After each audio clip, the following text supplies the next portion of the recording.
안녕하세요. 강원교육말금 엄지민입니다. 지난 16일은 세월호 참사가 일어난 지 꼭 1년이 되는 날이었습니다. 희생자들 대부분이 어린 학생들이었다는 점 때문에 그 충격과 슬픔이 더 컸는데요. 참사 1주기를 맞은 강원도 곳곳에서는 이런 희생자들을 기리는 추모 행사가 이어졌습니다. 그 현장을 찾아가 봅니다.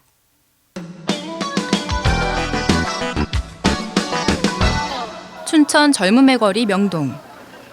중고등학생 100여 명이 한자리에 모였습니다. 시민들에게 손수 제작한 노란 리본을 달아주고 있는데요. 세월호 참사 1주기를 맞아 학생들이 직접 준비한 추모 행사입니다. 작년에 일어난 세월호라는 사건이 지금 많은 청소년들 사이에서 다 잊어지고 있어가지고 다시 사건을 일깨워주기 위해서 준비했습니다. 거리를 가득 메운 아이들의 목소리에 시민들도 발걸음을 잠시 멈추고 귀를 기울입니다. 아이들이 누가 시키지 않고 자발적으로 그렇게 나서서 하려고 하는 거가 굉장히 대견스러운 것 같아요. 어른도 감히 못하는데 학생들이 저렇게 하는 거 보니까 참 어른으로서 되게 창피한 것 같아요. 학생들은 모두 춘천 YMCA 소속입니다. 세월호 사고 당시부터 촛불 집회 등 다양한 활동을 펼쳐왔다고 하는데요. 그 전만 해도 댄스나 토론, 독서 동아리에서 취미 활동을 하는 게 전부였던 아이들. 거리로 나오게 된 이유는 과연 뭘까요? 이건 좀 아니다라는 생각도 했고요. 1년이 지났는데도 아직 진상규명이 확실히 되지 않은 거, 그래서 행사에 참여하고 있습니다. 저희가 주최를 함으로써 세월호 사건에 대해서 조금 더 어른들과 그리고 또 지금 잊고 계시는 사람들께 알려주고 싶은 게 저희가 이번 행사를 주최한 이유고요. 희생자와 유가족을 모욕하는 일부 네티즌들의 돈 없는 행태도 아이들에게 공분을 일으켰습니다. 자기들이 경험을 안 해봤다 하지만 그 같은 학생 입장에서 그건 좀 아니라고 생각해요. 조롱하는 친구분들을 보면 마음속으로는 화가 나지만 주변에서 잘 그 친구들을 붙돋아 줌으로써 희생자분들의 부모님들이 속상한 마음을 좀 더 가라앉히게 해야 한다고 저는 생각이 듭니다. 때로는 나서지 말라는 말도 들었습니다. 어른들에게 맡기고 공부나 하라는 훈계였습니다. 하지만 친구의 죽음을 목도하고도 혼자만 책상 앞에 앉아있으라는 말을 아이들은 이해할 수 없었습니다. 거기 타고 있었던 학생들이 많은데 그 학생이 혹시 자기의 자식이 될 수도 있고 친구의 자식이 될 수도 있고 자기 친구가 될 수도 있고 그렇기 때문에 그렇게 생각하시는 거는 좀 아니라고 생각합니다. 저는. 명동에서 시작된 거리 행진은 도청 시민공원으로 이어졌습니다. 희생자들을 기리며 노란 리본을 만들기로 했는데요. 새로운 대한민국에 대한 바람도 잊지 않습니다.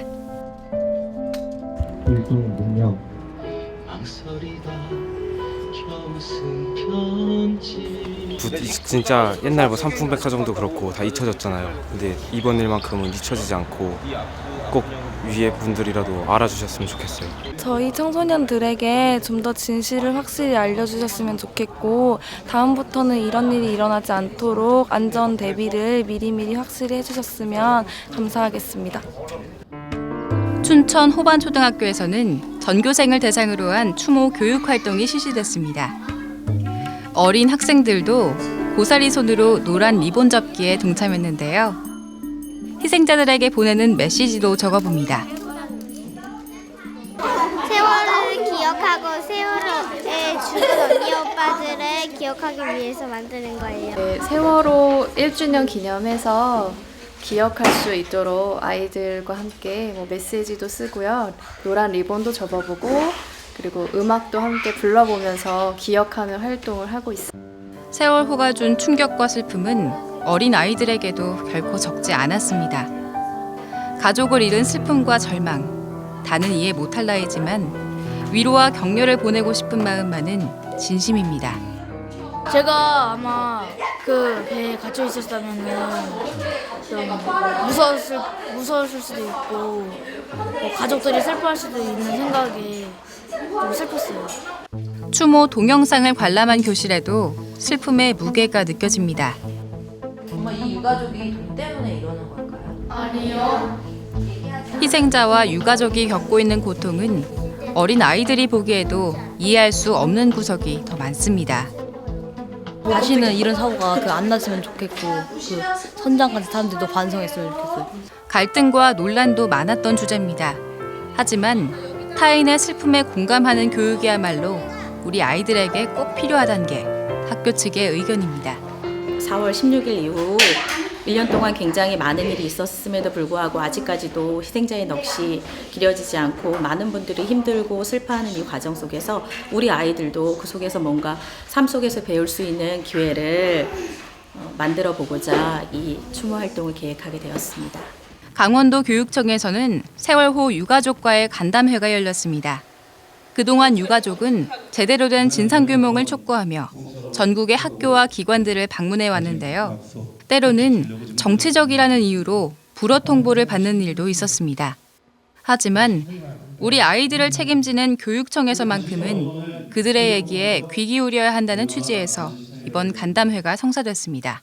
세월호 참사가 일어난 지 1년이 다 돼가도록 그 사고의 원인도 또 이유 모든 게 다 밝혀진 게 없기 때문에 저희가 교육을 맡고 있는 기관의 입장에서 이런 부분에 대한 관심을 환기하고 또 잘못 알려진 부분에 대해서 또 바로잡을 수 있는 기회를 유가족들의 목소리를 통해서 듣고자 한 그런 이유 때문에 이 자리를 만들었습니다. 아이에 대한 얘기를 좀 간단하게, 물론 좀 많이 힘드시겠지만 벌써 1년이 됐는데 지금도 꿈만 같아요. 우리 스님이 없다는 거. 달라진 거 그거 하나는 우리 스님과 제 옆에 없다는 거. 너무 보고 싶다는 거. 아무것도 해결된 것 하나도 없는데 그냥 그리움만 너무 많이 커졌다는 거. 부모님들의 절절한 사연에 관객들은 눈시울을 붉혔습니다. 대한민국 어른의 한 사람으로서 우리 아이들을 책임져 주지 못했다는 것에 대한 반성과 부끄러움이었습니다. 진짜 너무나 많은 분들이 따뜻하게 맞아주셨고 손도 서명도 해주셨고 또 서명뿐만 아니라 다가와서 손도 잡아주시고 안아주시고 또 위로도 주셔서 저희들이 큰 힘을 받고 가거든요.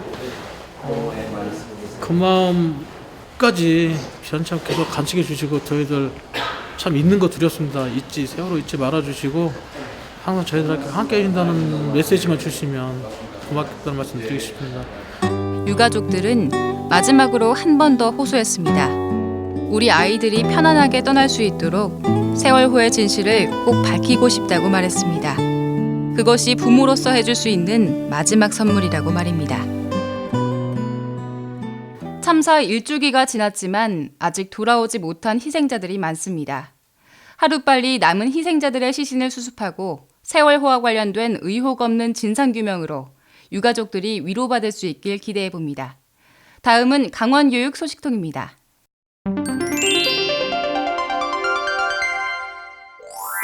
강원 에듀버스가 시범 운행에 돌입했습니다. 강원도 교육청은 이달부터 철원과 삼척, 횡성과 평창 등 4개 지역에서 강원 에듀버스를 시범 운영한다고 밝혔는데요. 단위 학교가 관리하던 통학버스를 시군 교육지원청이 통합 관리함으로써 기존보다 30%가 늘어난 360여 명의 초중고 학생들이 통합 지원을 추가로 받게 됐습니다. 학교 부적응 학생과 위기 학생을 위한 대안교실이 운영됩니다.